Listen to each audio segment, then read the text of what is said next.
மனிதநேய மக்கள் கட்சி சார்பில் தேனி மாவட்ட ஜமாத் நிர்வாகிகள் உலமாக்கல் சந்திப்பு நிகழ்ச்சி மனிதநேய மக்கள் கட்சியினுடைய போடிநாயக்கனூர் பள்ளிவாசல் மண்டபத்தில் நடைபெற்றது. தேனி மாவட்டம் போடிநாயக்கனூர் பள்ளிவாசல் மண்டபத்தில் மனிதநேய மக்கள் கட்சி சார்பில் தேனி மாவட்ட நிர்வாகிகள் உலமாக்கல் சந்திப்பு நிகழ்ச்சி தேனி நேய மக்கள் கட்சி தேனி வடக்கு மாவட்ட தலைவர் அப்துல்லாக் பத்ரி தலைமையில் நடைபெற்றது.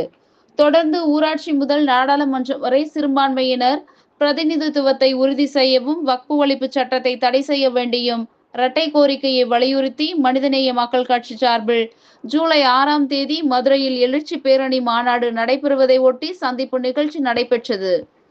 வக்பு திருத்த சட்டம் அரசமைப்பு சட்டம் அளித்துள்ள அடிப்படை உரிமைகளுக்கு எதிரானது.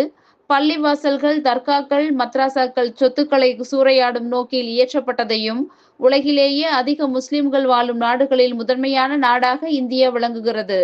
ஆனால் இந்திய நாடாளுமன்றத்திலும் பல்வேறு மாநில சட்டமன்றங்களிலும் முஸ்லிம்களின் பிரதிநிதித்துவம் குறைந்து கொண்டே செல்கிறது.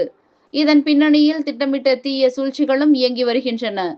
தமிழ்நாடு சட்டமன்றம் உட்பட பல்வேறு சட்டமன்றங்களில் உள்ள முஸ்லிம் எம்எல்ஏக்களில் எண்ணிக்கை முஸ்லிம்களின் மக்கள் தொகை பிரதிநிதித்துவத்துடன் நிலையில் இல்லை என்பதையும் சந்திப்பு நிகழ்வில் கருத்துரைகள் வழங்கப்பட்டது.